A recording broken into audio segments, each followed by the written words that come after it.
આણંદની ઉમરેઠ વિધાનસભા ચૂંટણી માટે આજે મતદાન થઈ રહ્યું છે। સવારે 7 વાગ્યાથી મતદાનની પ્રક્રિયા શરૂ થઈ છે। સાંજે 6 વાગ્યા સુધી મતદાનની પ્રક્રિયા ચાલશે। ભાજપ ઉમેદવાર હર્ષદ પરમારે મંદિર અને પિતાની પૂજા કરી। ગોવિંદભાઈના નિધન બાદ સીટ ખાલી પડતા ચૂંટણી યોજાઈ છે। પેટા ચૂંટણીનો જે જંગ જામ્યો છે ઉમરેઠમાં। ઉમરેઠ વિધાનસભા ચૂંટણીનું આજે મતદાન છે। સવારે 7 વાગ્યાથી મતદાનની પ્રક્રિયા શરૂ થઈ છે। ભાજપ ઉમેદવાર હર્ષદ પરમારે મંદિર અને પિતાની પૂજા કરી મતદાન કરવા માટે પહોંચ્યા।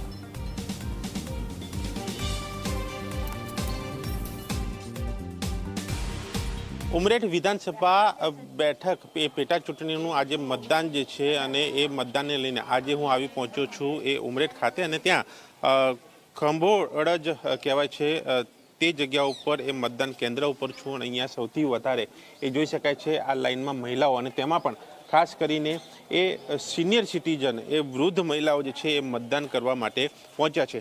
તમે અહીંયા આવ્યા છો મતદાન કરવા, શું કહેશો? શું બાબત ધ્યાને રાખીને તમે મતદાન કરી રહ્યા છો? આપણે મતદાન કરવું જોઈએ દેશના માટે, એટલે મતદાન કરવામાં આવ્યા છે। અમારા વિસ્તારમાં કંઈક સારું કામ થાય માટે મતદાન કરવા, કઈ રોડ છે, કઈ બત્તી છે, કઈ નોકરીઓ માટે છે, એના માટે। મારે 80 વર્ષ। અચ્છા, 80 વર્ષે પણ મતદાન કરવા આવ્યા છો? ક્યારે ચૂક્યા છો મતદાન કરવા? ક્યારે ભૂલી ગયા છો મતદાન? ના નથી કર્યું? કદી ના ભૂલાય। બધાનું સારું થાય એવું જ તો આપણે બીજું શું કરવાનું। કોઈ તકલીફ છે ગામમાં? કશી નહીં, સુવિધા કેવી છે? બરોબર છે, બરાબર છે। કઈ ખૂટે છે? ના હું તો એવું કહું છું કોઈ પણ આવે પણ બસ ગામમાં થોડો સુધારો થાય, ગટર લાઈનની સુવિધા થાય અને પાણી જે ગંદુ આવતું હોય તે સ્વચ્છ આવે અને ગામમાં લાઇટોની અછત છે, લાઇટો નાખે અને ગામમાં કોઈ પણ કામ અછત હોય તો એ કામ પૂર્ણ કરે।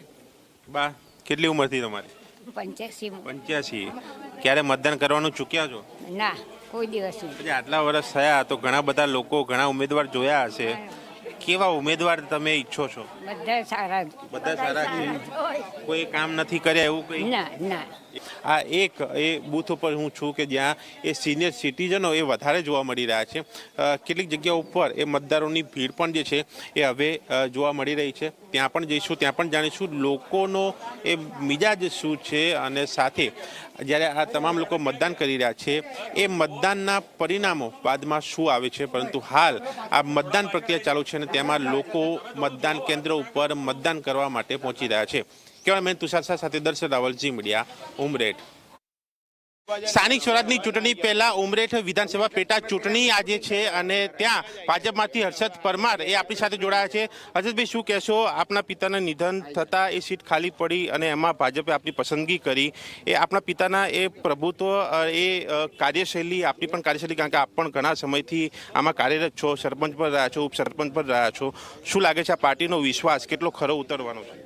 ભારતીય જનતા પાર્ટીએ ઉમરેઠ વિધાનસભાના ઉમેદવાર તરીકે મારી જ્યારે પસંદગી કરી છે ત્યારે એક પાર્ટીનો તો ખરો જ, પણ સાથે પ્રજાજનોનો પણ હું આપણા માધ્યમથી આભાર માનવા માગું છું